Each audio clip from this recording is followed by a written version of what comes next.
Eh bien écoutez, bonsoir à tous et à toutes, très heureux de vous retrouver pour ce live numéro 28, la 28e édition, je vais y arriver.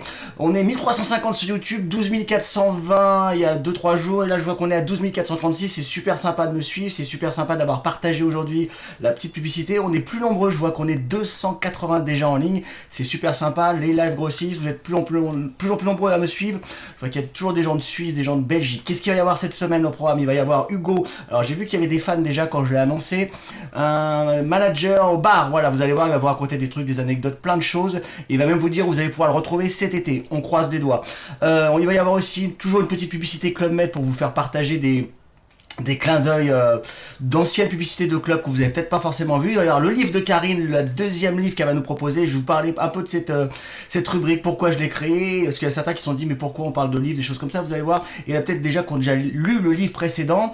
Et qu'est-ce qu'il va y avoir? Il va y avoir aussi des vues aérienne de Opio, voilà, donc il y en a qui partent à Opio là prochainement, voilà, des images inédites comme toujours sur Spirit 45, des images totalement inédites que vous avez jamais vues. Vous allez voir le village d'Opio comme un oiseau. Bah voilà, je vous souhaite à tous une très bonne soirée, on va passer un petit moment tous ensemble et c'est parti, générique.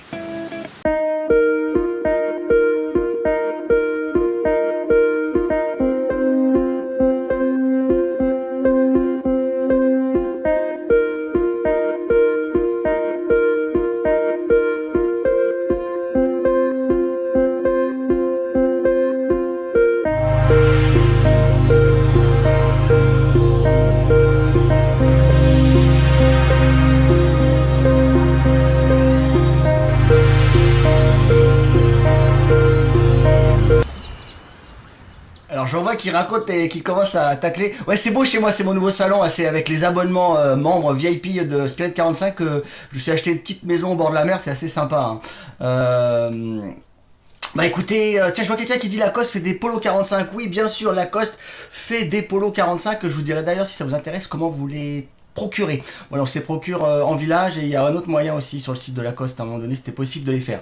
Et bien écoutez, on va commencer avec le premier reportage. Alors attendez, je vous présente Hugo, un géobar. Voilà, il y a pas mal de fans qui m'en ont parlé, qui m'ont dit ah ouais Hugo on le connaît et tout. Alors apparemment il fait une caipirinha, alors classique aussi. Ça c'est pour le deuxième round apparemment d'après ce qu'on m'a dit. Mais il est fabuleux, il fait une caipirinha framboise. Voilà, il y a quelqu'un qui m'avait envoyé une photo, voilà, qu'il a pris au village au club. Apparemment elle est très très sympa. Elle est fatale. Voilà, bah, je vous laisse en compagnie d'Hugo. Je lui remercie d'avoir participé à l'interview. Vous allez en savoir plus sur Hugo. Et en plus, il est dans la place. Hugo, oui, il est là. Bah, merci à toi, Hugo. Et puis, n'hésitez pas à mettre des petits commentaires. Ça lui fera plaisir. Il va les lire aussi également pendant le reportage. Je vous laisse en compagnie d'Hugo.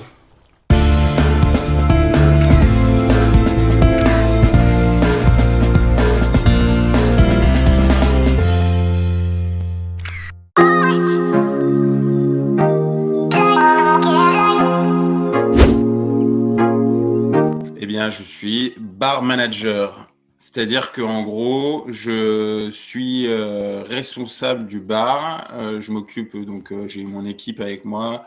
Ça dépend du nombre en fonction des clubs, bien sûr. Et ensuite, du coup, je m'occupe également de toute la gestion des stocks, des boissons au niveau du bar ou des deux bars ou plusieurs bars, ça dépend pareil des clubs. Je m'occupe également des stocks de boissons sur les gourmet lunch, puisque maintenant il y a les gourmet lunch, donc ça c'est aussi ma partie. Même s'il y a un responsable gourmet lunch qui s'en occupe, je gère toute la partie, la gestion économique. J'ai un œil dessus et je gère également tout ce qui est la partie des ventes. Tout ce qui est à la carte au niveau des boissons dans les clubs également. C'est fait un peu par hasard. J'ai été donc en fait moi je suis pâtissier de métier à la base, donc j'ai été à Paris et donc j'ai fait ma formation. Je suis resté 2 ans après ma formation.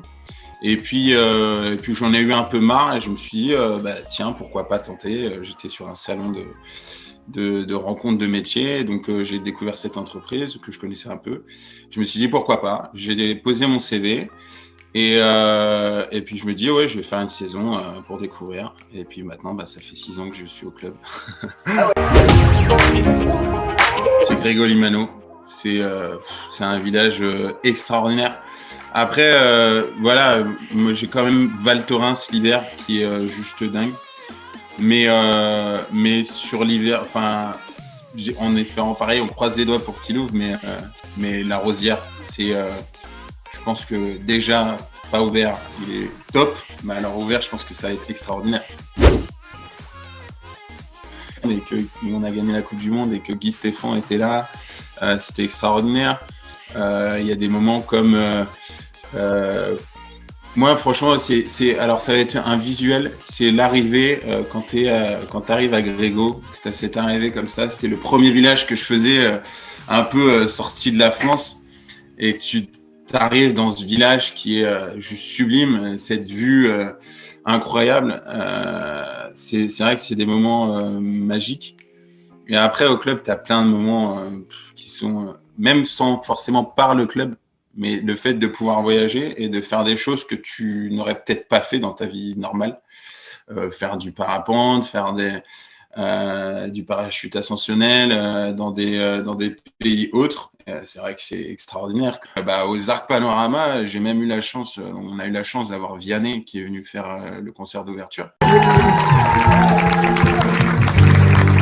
Et alors, juste avant moi, il y avait un gars qui était mortel, qui a chauffé. Et avec lui, c'est une personne qui est ultra ouverte. On a passé des soirées. Tous les soirs, il était resté une semaine avec son frère, des amis à lui.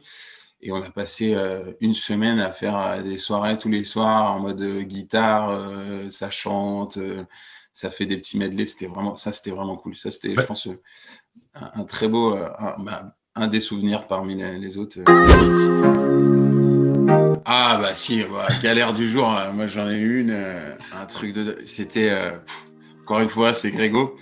On faisait le 14 juillet, donc 14 juillet, la veille on prépare cette grande fontaine de sangria. J'étais barman à l'époque et donc j'ai mes assistants, moi on s'organise, on fait toute une montagne de tables, de chaises, enfin un truc qu'on voulait faire presque la plus haute fontaine de sangria qui n'a jamais été faite. Et en fait, bon, il y avait un peu de vent le soir, on se dit, bon, ça tient, c'est solide, on essaye de caler le truc. Et le lendemain matin, moi j'arrive en premier, il doit être 7h du matin, 7h30. Et là j'arrive, donc je commence à ouvrir le bar sans me prendre le chou, quoi. Et là je tourne la tête et je vois tout s'est écroulé. Et il faut tout remonter. Alors que donc, tout ce qu'ils avaient fait en 3 heures, il fallait le refaire en 1 heure.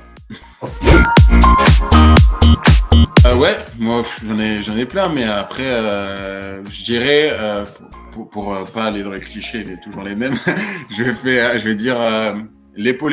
Ouais, tu sais, je veux pas chanter parce que c'est une catastrophe. Non, mais tu sais, c'est le c'est bon? Du coup, cet été, je serai à la Rosière et j'attends beaucoup de monde. Par exemple, tu vois, à Opio, moi je suis resté 1 an et demi là-bas. À Opio, on faisait quasiment rien en extérieur. Il n'y avait pas de petits événements un peu excentrés ou quoi. Et l'année d'après, du coup, grâce au Covid, ce qu'on a fait, c'est on a créé une garden party auprès de la piscine zen, tu vois. On a créé ça, derrière, sur le même soir, il y avait un spectacle autour de la piscine. On faisait un apéro sport sur le practice du golf, donc du coup avec cette vue, etc. Comme on devait un peu dispatcher les activités pour que les gens se dispatchent, ça créait des événements qui étaient certes un peu plus de travail, mais franchement ultra conséquent par rapport à ce que et qualitatif, surtout qualitatif pour la clientèle. On faisait des apéros, on faisait deux, trois bars dispatchés un peu sur la terrasse du village pour créer les événements. Donc c'était cool. Comme je disais tout à l'heure, les gens ont besoin de partir.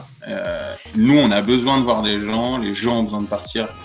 On a vraiment ce besoin de travailler, bon, comme tout le monde, mais c'est ce qui fait la différence du club, c'est que nous, en tant que géo, on travaille, mais on a ce plaisir de voir les gens, de rencontrer les gens, de revoir aussi les gens. Et ça, c'est vrai que c'est ce gros plaisir quand on revoit les gens, que eux se souviennent de nous ou que nous, on se souvienne d'eux aussi. Parce que bon, c'est un peu plus facile quand même pour les GM de nous reconnaître. Mais c'est vrai, c'est ce plaisir-là de voir les gens, de rencontrer les gens, de pouvoir discuter et se faire plaisir. Juste ça. Moi, je travaille pour le plaisir et je donne du plaisir. Donc, c'est ce qui me plaît tellement. C'est bon ?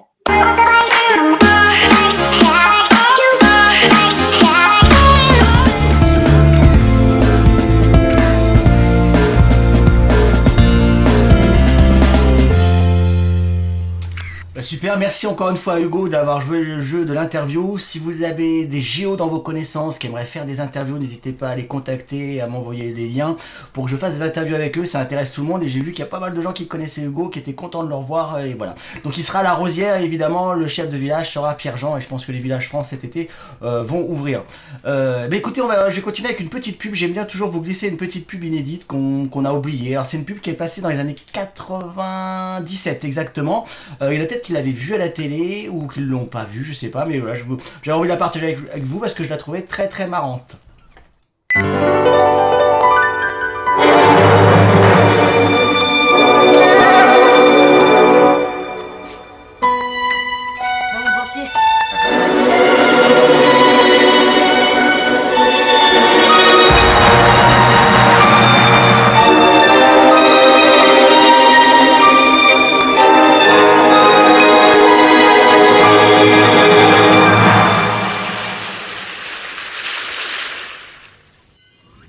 Alors je sais pas s'il y en a qui connaissaient cette pub, qui l'avaient déjà vue, moi je la trouvais super marrante, c'est vrai qu'au club tout est compris, c'est souvent pour ça qu'on parle là-bas et qu'on est tous même sur cette page et qu'il y a autant d'engouement pour le Club Med et qu'on est autant triste de ne pas partir au Club Med. D'ailleurs vous allez voir tout à l'heure dans les news, je vais vous parler des dates d'ouverture, des reports, de tout ce qui va se passer sur la planète Club Med, de ce qui s'est passé, donc voilà, ne partez pas. Et il y aura aussi le tirage au sort pour gagner le petit masque 45, voilà. Je vous ai demandé ce matin de partager la rubrique et donc vous êtes nombreux à l'avoir partagé, je vous remercie à tous. On est d'ailleurs super nombreux ce soir, on est 242 sur Facebook et on est à peu près 110 sur YouTube, c'est super sympa, les lives grandissent, c'est génial. Alors on va parler maintenant de la rubrique livre, voilà, le livre de Karine, parce que j'ai rencontré Karine au club, on est devenus amis avec son mari, avec son fils, et voilà, et je lui ai dit, elle adore lire, elle lit pratiquement 3 à 4 livres par semaine, et je me suis dit, mais c'est dommage de ne pas faire une rubrique, de ne pas en faire profiter tout le monde. Alors je lui ai demandé de sélectionner des livres qui sont faciles à lire à la plage, qu'on peut emmener en vacances, et des fois on est à la recherche de livres, et donc là, elle m'a parlé d'un livre qui était très très sympa. Je vois des gens qui réagissent par rapport à la pub, jamais vu, très sympa cette pub, ouais, parce qu'elle passait pas forcément en France cette pub. Et Hugo nous remercie de faire, ce fut un plaisir de faire cette interview. C'était un plaisir également pour moi et c'était très très sympa. Donc Karine va vous parler d'un livre, des livres très faciles à prendre pour lire à la plage, autour de la piscine. Et là, vous présente un nouveau livre. Si vous avez lu le livre qui a été présenté il y a 2 semaines, n'hésitez pas à le dire dans les commentaires. Si vous avez envie de lire ce livre, dites-le nous. Et bien voilà, c'est parti avec Karine, le livre de la semaine, non pas de la semaine, du bi-semaine. Bon, ça veut rien dire, mais c'est pas grave.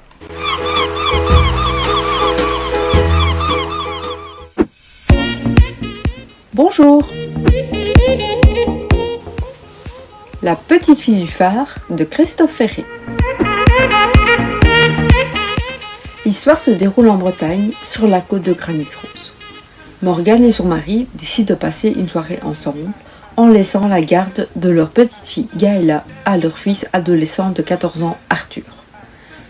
Mais au retour, le berceau est vide, la petite fille a disparu. Aucune trace de fraction et aucune demande de rançon.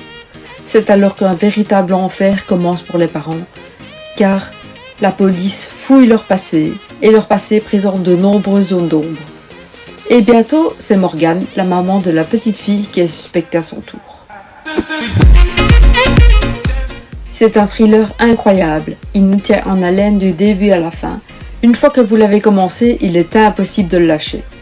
Et la côte de Granit Rose en Bretagne vous emporte dans sa magie avec elle. Absolument. Merci à tous, à bientôt.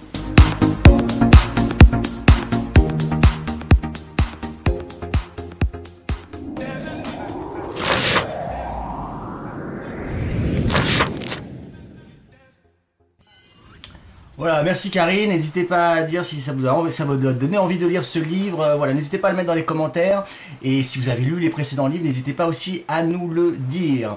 Je vois que ça discute beaucoup sur les départs, les choses comme ça, attendez les news, je vais vous en parler de tout ce qui va se passer par rapport à plein de réseaux, plein de choses, avec Mélusine qui travaille sur le Spirit 45, le forum, avec Kat qui trouve des scoops un peu partout, voilà, il y a Paul Laurent qui dit sympa Karine, voilà, ça a l'air d'être un super livre, j'ai commencé à le lire et je le trouve assez génial, et c'est vrai que j'ai commencé à lire 40 pages hier soir et je pouvais plus m'arrêter, c'est un thriller de dingue.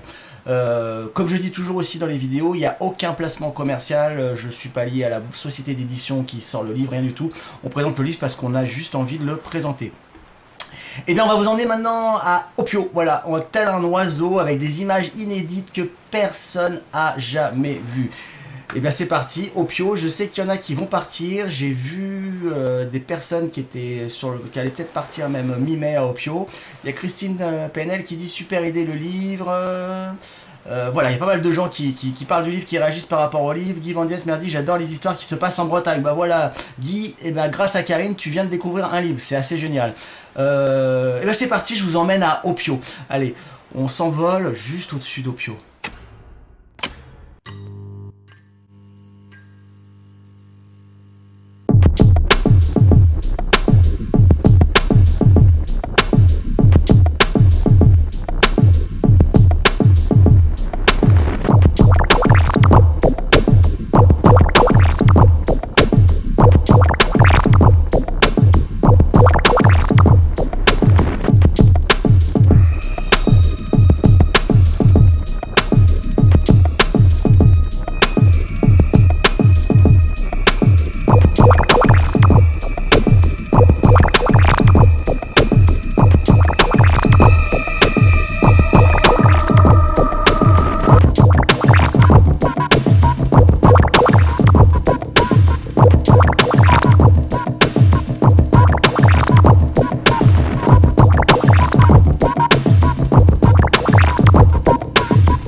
N'hésitez pas à réagir si vous êtes déjà allé à Opio, si vous avez aimé ce village. N'hésitez pas à le mettre dans les commentaires, ça me permettra de voir ceux qui ont déjà fait le village d'Opio. C'est un super village avec un parcours de golf qui est fabuleux, qui est dans le village, voilà, juste pas derrière la cocoterie, derrière l'oliveraie. D'ailleurs, il y a une petite anecdote à Opio, ils font leur propre huile d'olive. Je sais pas s'il y en a qui en ont déjà ramené, s'ils sont allés à Opio. Il y a l'huile d'olive du Club Med d'Opio. Vous êtes nombreux à dire oui, le Club Med me manque, oui, il nous manque à tous beaucoup. Je regarde un petit peu ce qui va se dire dans le chat comme ça, je regarde vos commentaires en direct. Ouais, la tendance qui ressort, c'est que vous êtes très nombreux. Bah, on est tous un peu dans le cas à être en manque du Club Med. D'ailleurs, ça va être l'occasion de parler des news de la planète Club Med. C'est parti.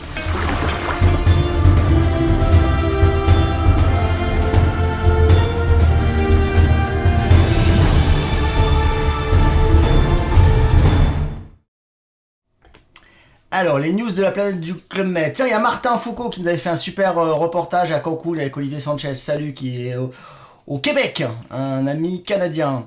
Alors, qu'est-ce qui s'est passé depuis ces 2 semaines? Alors, il y en a qui parlent d'Opio, tiens, je vais réagir par rapport à ce que vous dites. Il y en a qui disent que c'est un très beau village, qu'il n'aime pas les séminaires. Oui, il y a un peu de séminaires à Opio, c'est vrai, mais l'été, il y a un peu moins de séminaires. Alors, qu'est-ce qui s'est passé aux Seychelles? Alors c'est vrai qu'on rêve tous, là, comme on le voit, on rêve tous d'ailleurs. Eh bien, il y a le nouveau village, je vous ai présenté déjà il y a 2 semaines des vidéos, même il y a 3 semaines, un peu partout sur Instagram. Je vous ai présenté une vidéo inédite des Seychelles. Et donc il a été inauguré officiellement le 27 mars, alors en présence du président de la République des Seychelles, de personnalités et de médias locaux. Le tout nouveau village a ouvert ses portes le 27 mars, voilà. Alors apparemment, d'après ce qui est indiqué, pas forcément pour les Français, mais surtout des clients venant d'Israël, de Russie, qui pouvaient se déplacer. C'est vrai que vous êtes nombreux aussi à réagir dans les commentaires, à indiquer que vous allez partir aux Seychelles, vous avez réservé, et voilà, donc je vais vous en parler, que l'ouverture officielle, l'inauguration officielle a eu lieu, et je vais vous montrer des petites photos inédites de l'ouverture du Club Med aux Seychelles. Qu'est-ce qui s'est passé aussi à Miches? Tiens, il y a la venue du président de République Dominicaine qui a rendu visite au chef de village. Voilà, donc je voulais vous montrer des petites photos aussi pour vous tous. Voilà, une belle visite à Miches. Alors je sais pas si vous connaissez ce sport, je suis tombé dessus, il y en a plein qui le connaissent. C'est un nouveau sport, là ça a été pris à Cany. Et ça s'appelle le floor fit. Je sais pas s'il y en a qui ont testé. Apparemment, il était aussi cet été à la Palmyre Atlantique. Et alors, j'ai été m'enseigner un peu. C'est un cocktail d'exercice en série pratiqué sur un matelas flottant aquabase qui ne peut pas dériver, en milieu d'une piscine, avec une bonne dose de rire, parce que j'avais eu certains qui ont réagi, ils ont dit ce qui est très sympa, c'est de prendre un petit café, de se mettre face aux gens qui font ça, et généralement il y en a toujours 2-3 qui tombent à l'eau au bout d'un moment. Oui, Finot, lui, excuse-moi. Votre équilibre, c'est la seule chose qui va vous permettre de rester sur le matelas, donc il faut vous concentrer sur vos manœuvres, votre contrôle, et sur ajuster votre position pour aider votre posture. Apparemment, il y a moins d'impact sur les articulations, donc c'est un sport qui est très très doux, et pour ceux qui souffrent de douleurs aux genoux et aux articulations, le float fit est une activité à faible impact, et sera le meilleur entraînement que vous ayez essayé. Et le point bénéfique aussi, pour ceux qui ne sont pas trop sportifs, ça ne dure qu'une demi-heure, mais apparemment c'est très très intense. Est-ce que vous pouvez réagir, ceux qui l'ont déjà fait, qui ont déjà fait ce sport? Ça m'intéresserait de voir si jamais il y en a certains qui l'ont déjà fait. J'en ai fait dans ma piscine avec une bière, Tanguy. Ah ouais, mais là ça a dû être tendu, je pense que t'es pas dû rester longtemps sur le matelas, je pense. Ouais, vous êtes nombreux à l'avoir fait.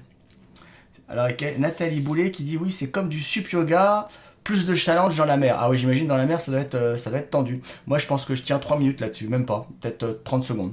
Tiens, je vais vous parler du Club Med 2, voilà, qui est toujours à quai à la Seine-sur-Mer. Mais, voilà, le Club Med 2.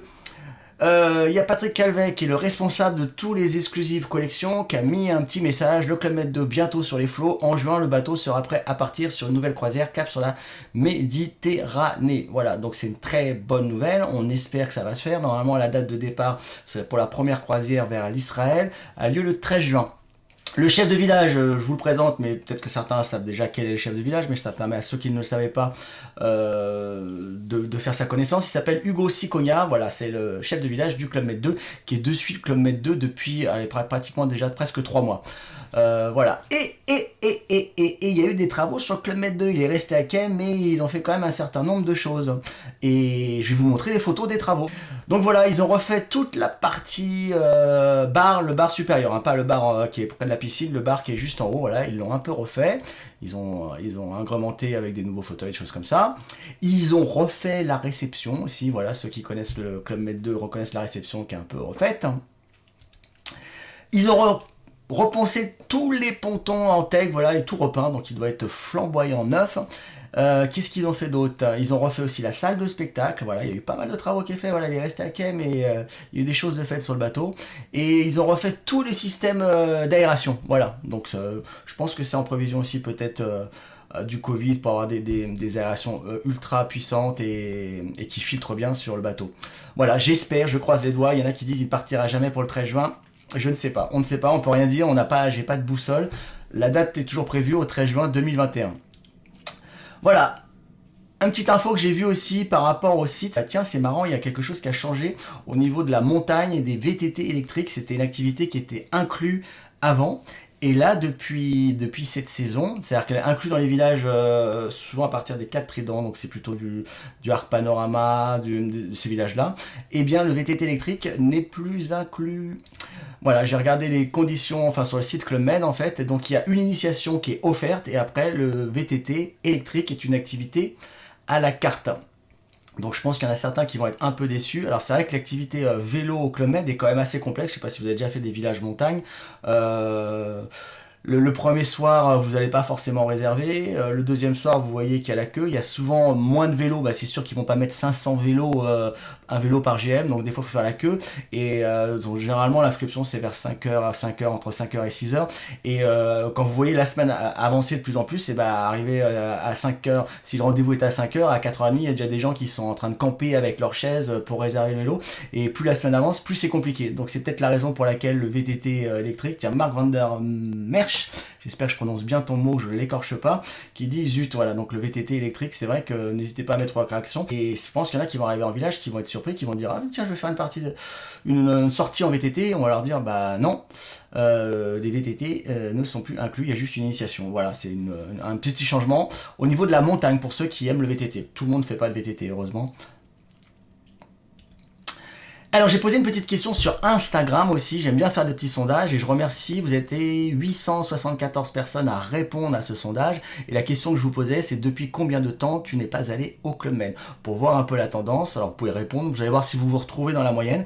J'ai fait la moyenne des 874 réponses et en fait vous êtes pas parti au Club Med depuis 11,42 mois. C'est vrai que ça fait presque un an, on n'est tous pas partis au Club Med depuis un an. N'hésitez pas à mettre dans vos commentaires si vous vous retrouvez dans cette moyenne. Il y avait des gens qui n'étaient pas partis depuis 24 mois, d'autres 8 mois, mais la moyenne, voilà, par rapport aux 874 personnes qui ont répondu à ce sondage, c'est 11,42 mois. Voilà, il y a Rebecca qui met 16 mois, purée c'est long, ouais, 3 longs mois. Ah Olivier, 3 longs mois, ça va quand même, hein, c'est plutôt pas mal. Allez, je vous parle de ce qui va être prévu au mois de mai. Voilà, je vous ai mis la liste des villages prévus au mois de mai. Au niveau des réouvertures, on attend toujours les annonces du gouvernement en France et aussi en Belgique, parce que les informations que je vous donne, ça concerne la France et la Belgique, voilà, sachant qu'il y a d'autres pays, comme le Québec, avec Martin, qui a des possibilités des fois d'aller dans les villages dans la zone Caraïbe. Voilà, Bodrum. Alors, je vais vous expliquer pourquoi il y a des ouvertures qui sont en rouge. Je vais vous expliquer ça à la fin. Donc, Bodrum le 29 mai, la Caravelle, ouverture prévue le 15 mai, Tchefalou le 22 mai, Dabalaya le 8 mai, La Palmyre le 22 mai, Grégo le 22, Marrakech, vol suspendu, voilà je vous ai indiqué Marrakech, les vols sont suspendus pour l'instant jusqu'au 21 mai minimum, donc je pense que là il n'est pas prêt, il vaudra plutôt sur juin. Palmier Hôtel, Palmy Bungalow, Opio en France le 22 mai, et Vitel, j'ai pas mis tous les Vitel, mais il y a Vitel le Parc et Vitel l'Hermitage, évidemment le 21 mai. Au niveau du mois de juin, qu'est-ce qu'on a? On a Camarena, ouverture prévue le 5 juin, Club Med 2, réouverture où il va prendre les flots le 13 juin 2021, Mitchess, réouverture repoussée au 19 juin, Bali le 26 juin, Phuket le 26 juin, Yasmina le 26 juin également. Et au mois de juillet, on a Djerba, ouverture prévue le 3 juillet, la Pointe aux Canonniers à l'île Maurice prévue le 3 juillet et les Boucaniers Martinique prévue le 3 juillet 2021. Alors je sais que c'est très compliqué, et on est tous pareils et moi je suis dans la même condition que vous, il y a plein d'annulations, on a espoir, on réserve et puis après c'est annulé, mais là après c'est lié au Covid, lié à toutes les annonces du gouvernement et on peut pas grand chose et le Club Med fait le maximum pour ouvrir les villages et à chaque fois tout relancer la machine, et je pense que ça va être assez compliqué quand même pour eux aussi également, je tiens à le dire, et pour les locaux aussi, enfin pour les géos aussi qui sont en stand-by, enfin je pense que c'est très très compliqué, et quand on voit dans les interviews tous les géos, ils ont qu'une envie, c'est de partir en village et de nous retrouver et de faire la fête avec nous, et je pense que là la fête on a vraiment envie de la faire, parce que même cette année il n'y a même pas eu de vacances d'hiver, il n'y a rien eu. Les villages montagnes, les ouvertures sont prévues normalement en mai et en juin. Oui, effectivement, il y a Christine qui dit 7 voyages annulés. Oui, on est très très nombreux à avoir des annulations. inscriptions et il y en a qui ont des livrets d'épargne au Club Med. Enfin, mais ça va se débloquer. Hein. Je pense par contre, ça va être compliqué à un moment donné de trouver de la place parce que je pense que quand tous les reports vont arriver et qu'on va pouvoir partir, je pense que les résas, ça va être très compliqué. Voilà, donc ce que je voulais vous dire aussi par rapport à certaines réactions que je vois dans les commentaires, tous les départs circuits escapades by Club Med sont annulés jusqu'au 14 mai inclus, et certains villages, voilà ce que je vous précise, sont ouverts pour les habitants locaux, ceux de la zone proche et quelques nationalités, mais actuellement fermés pour les Européens dont les voyages sont limités, la France et la Belgique. D'ailleurs la Belgique, apparemment les voyages sont possibles même s'ils ne sont pas essentiels, mais j'ai contacté 2 amis belges, ils m'ont dit qu'en fait c'est assez compliqué parce qu'au retour il faut faire une quarantaine. Donc si vous êtes en télétravail c'est très facile, si vous n'êtes pas en télétravail, et bah bonjour la quarantaine au retour de vacances. Voilà, alors pourquoi il y avait des villages que j'ai mis en rouge? Parce que sur les villages, par rapport à ce que j'ai lu dans la presse, au niveau de la Sicile, c'est très tendu, ils sont en train de passer en zone orange. Les Antilles françaises, j'ai lu un article récemment, même ce matin, voilà, dans le Parisien, ils sont en train d'être totalement reconfinés, avec des contraintes très très strictes au niveau des fermetures, des choses comme ça. Marrakech vient de fermer jusqu'au 21 mai tous les vols, et le Portugal aussi est en train de fermer ses frontières à la France et la Belgique. Donc c'est pour ça que les villages que j'ai mis en rouge, moi sur l'été, je les sens pas trop. Au niveau de Camarena, Cefalù, La Caravelle, Marrakech et Dabalaya. Voilà. Après, ça reste mon opinion qui engage que moi, mais moi ces villages-là, je les sens vraiment pas trop. Je suis en train de bloquer quelqu'un qui est en train de mettre des commentaires. Voilà. Donc je tenais à vous le dire et le partager avec vous. Peut-être qu'il y en a qui ont réservé sur ces villages-là, mais bon, j'ai des gros doutes. Voilà pour toutes les news de la planète Club Med, des futures ouvertures, fermetures. Comme je le dis souvent, vous pouvez retrouver toutes ces informations dans la partie membres du forum de discussion et avoir toutes les infos en temps réel, parce que c'est vrai qu'en 2 semaines il se passe pas mal de choses. Et d'ailleurs dans la partie membres du forum de discussion, je vous parle aussi d'ouverture de nouveaux villages avec des photos inédites. Voilà, donc si vous voulez y aller, et je vous en parlerai tiens d'ailleurs dans un prochain live de la partie membres, de ce qu'on y trouve, de quelle information on trouve en plus. Qu'est-ce que j'ai à vous dire d'autre aujourd'hui? Bah écoutez, c'est pas mal, je vais lire un petit peu vos commentaires, ce que vous dites, comment vous réagissez. Il y en a qui disent dur pour la caravelle. Ouais, moi c'est la tendance que je lis, et ce qui était affiché ce matin, c'est un article du Parisien sur les Antilles françaises. Je pense que ça va être très compliqué dans les prochains mois. Voilà, donc je pense que la caravelle, après, ça va être aussi des décisions au niveau du club. Si c'est pour l'ouvrir pour 3 semaines, ça sert peut-être à rien. Qu'est-ce qu'il y a d'autre à vous dire aujourd'hui? Bah, c'est à peu près tout, on a fait un peu le tour. On a vu Hugo, on a été à Opio, on a vu le livre de Karine. Vous pouvez me retrouver évidemment entre 2 lives hebdomadaires sur tous les réseaux sociaux qui vont s'afficher juste ici. Non, ici. Facebook, Twitter, Instagram et YouTube. Vous pouvez également m'envoyer des messages si vous avez envie de m'envoyer des informations, de me mettre en relation ici, juste ici. Écrivez-moi juste à cette adresse email. Et voilà. Voilà pour les news. Il y a quelqu'un, j'étais en train de lire un petit peu, apparemment je suis en train de regarder les commentaires passés et de réagir par rapport à ces commentaires. C'est pour ça que des fois je mets un petit temps de pause et je regardais des personnes qui mettaient des choses. Bah écoutez, je vous souhaite à tous une excellente semaine. Je vous donne rendez-vous dans 2 semaines. Voilà, merci JB. À rendez-vous dans 2 semaines, dit Fred, Marie, Sophie, Arnold. Je vous souhaite en bonne santé. Continuez à arriver au club parce que je pense que là ça va pas tarder à rouvrir. D'ici 2 semaines, il va y avoir des annonces au niveau de la France et je pense au niveau de la Belgique. Et je pense qu'on va pouvoir repartir. Voilà, bah, merci à tous de m'avoir suivi. Très bonne semaine à vous. Et puis à dans 2 semaines. Et puis si vous avez envie de me contacter, si vous êtes géo, si vous avez envie de faire une interview, n'hésitez pas, je suis là pour ça. Et c'est pour partager un moment tous ensemble. Bah, on tente un peu de s'évader. Voilà, ciao à vous. Ah, j'ai oublié. Qui a gagné le masque? Eh oui, je le donne jusqu'à la fin, comme ça vous restez jusqu'à la fin, il faut être en ligne. Alors j'ai tiré au sort par rapport à tous les gens qui ont mis un petit commentaire et qui ont partagé la vidéo ce matin. Et bien le gagnant du masque c'est Franck Parot. Donc je ne sais pas s'il est en ligne, j'espère qu'il est en ligne. Donc voilà, je vais t'envoyer un petit masque 45, voilà, c'est encore utile. Il y en a qui se disaient ouais, on en aura besoin de 2 mois. Bah en fait, 1 an et demi après, on est toujours avec les masques. Donc voilà, tu m'envoies un petit mail avec par Facebook ou plutôt par mail d'ailleurs, avec une photo d'écran pour que je vérifie que c'est bien toi, Franck Parot. Et voilà, et je t'envoie un petit masque chez toi. Ouais, il est en ligne, voilà, super, il fait des pouces. Ok, et puis tu me mettras une petite photo avec le masque comme ça, hein, ok? Écoutez, merci à vous, bonne semaine, à dans 2 semaines, ciao. 45 bisous, évidemment.